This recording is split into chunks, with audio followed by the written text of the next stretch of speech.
Hi everyone, Assalamu alaikum. Hope so you all are fine. So now we will see how the IP spoofing works.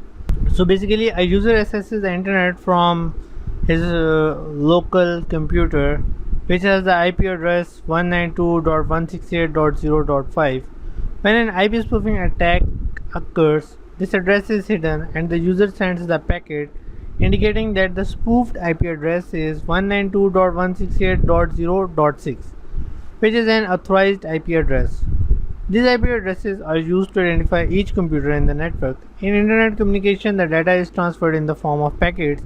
That is, the client sends web requests in the form of data packets to the server, and the web server sends back the responses in the form of a data packet. When a client sends a packet to the server, the packet will have the IP address of the computer it is coming from when an IP spoofing attack occurs.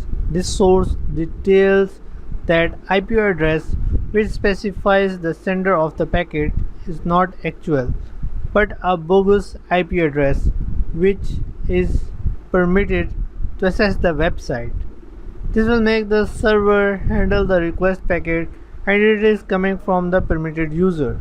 Thus, the server grants access to the attacker and it can cause various security threats. This is how the IP spoofing works.